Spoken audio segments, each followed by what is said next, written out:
CSE 3200 Yukon stores. We had a bit of an issue with my equipment over the past week.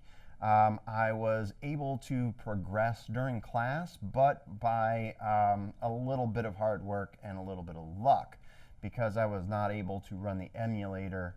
My code was in good shape when I got a new laptop, up working better than ever. So that's good news. Bad news is I have videos that should have been made that just are not going to get made on creating this stuff and talking about it as I create it. So instead, you're going to see a not finished product because we are not finished with Chapter 7, but you're going to see where we're at currently and how we got there.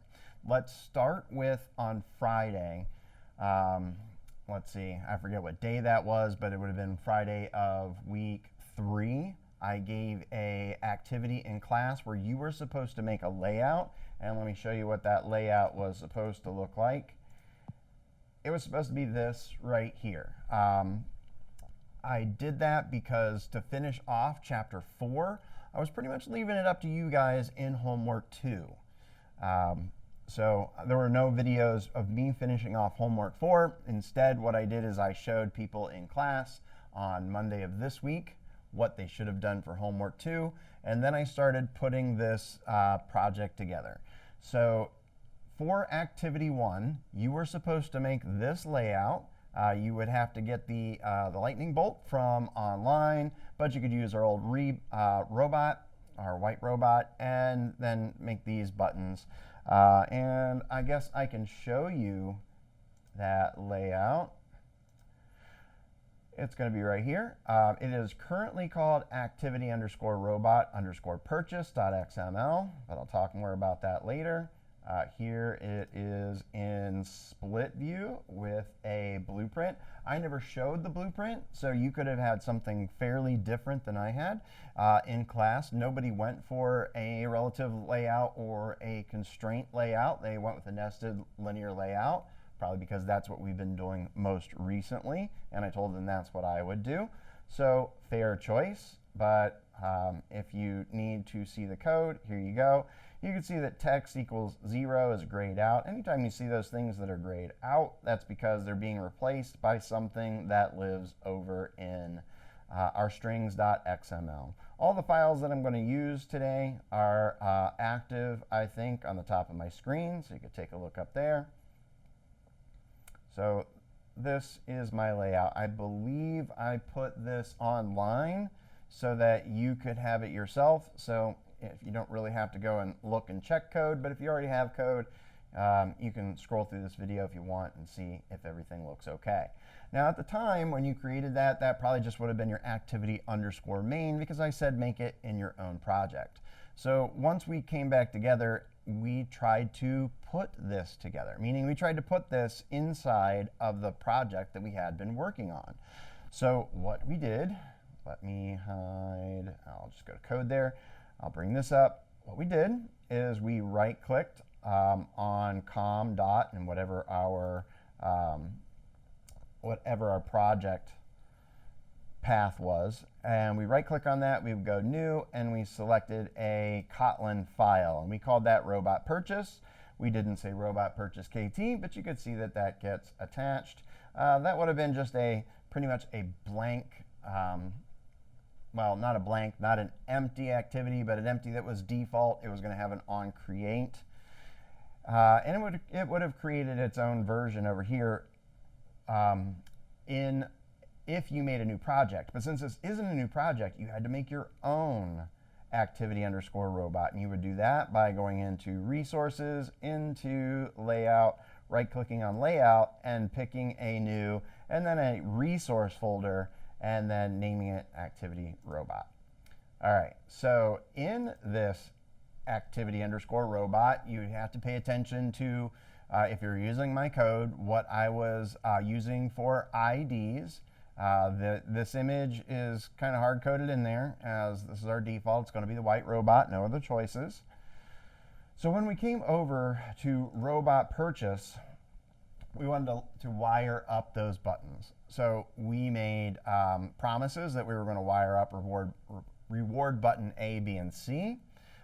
We also had a text view for this is the amount of energy that's available. That would have been the 0, the 1, the 2. That was up beside the white robot. And then we'd have a private variable for how much energy the robot currently has. Right now, that's set to 0. I could set it to -1, and I actually think I have this, so you would never see the -1.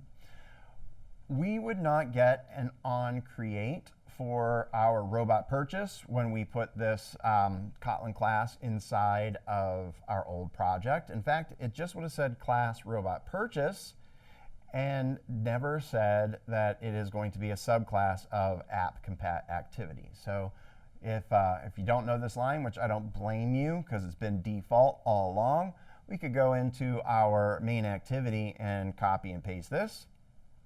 And then we could see the things we did in that other activity where we then started to wire up those buttons. Okay, we promising that we are making our buttons in the onCreate, which also would not be there. We start typing it. Once we start typing onCreate and autocomplete, it will give us this and it will give us that. And I think it had a suggestion for what would go here. Since I already had my activity underscore robot purchase, it thought, perhaps correctly, that I would want to link that up with it. Okay, let me speak that more clearly. I would want to link what I'm in now, robotpurchase.kt, with that layout folder that wasn't linked with anything else, and that is correct. So this line right here is important. It's actually making the match between here's the code for this layout. All right, so now the view is actually wired up for the activity, and now the buttons, I get the references, find view by ID, and this matches the ID that would be in the other file. And then the robot energy find view by ID there as well. Here I'm hard coding robot energy is 2, and it says it's temporary and it's for testing. So whatever that was, a 0, and I just changed it to -1, it still should be showing up as a 2, at least at this point. And then I guess what we left off with in class was that we would make a toast to see if a button was hit. That was certainly not final, and I did change the code after that. But I want to show you something else I did with the code before we take a timeout on this video. I want to take a look at the Android manifest. Okay, this part right here has been added. If I get rid of this, let's see if I put it on my clipboard, and I run my project. So my project's a little further along than where we would have been at this point, right? So I now have it so that I can get from one activity to the other, and I'll show you that code and explain it. But if I don't register that activity, which I just took out of the manifest, and I say, all right, let's go over to that activity, it will crash. So let me put that back. Now I've registered it as an activity. Activity begin tag. It is required that we say Android name. We do not need the fully qualified name. The fully qualified name would have the package in front of this. And exported equals false. The default is true for main activity. What that means is that if I am going to volunteer this app to give any services to any other app that requests it, I'll say that by saying the robot purchase will broadcast. So here I'm saying robot purchase is not going to broadcast anything. It's not going to offer services to any external apps. Main activity isn't either, but I never went in here and changed the default true to a false. All right, so if I switch this and main activity,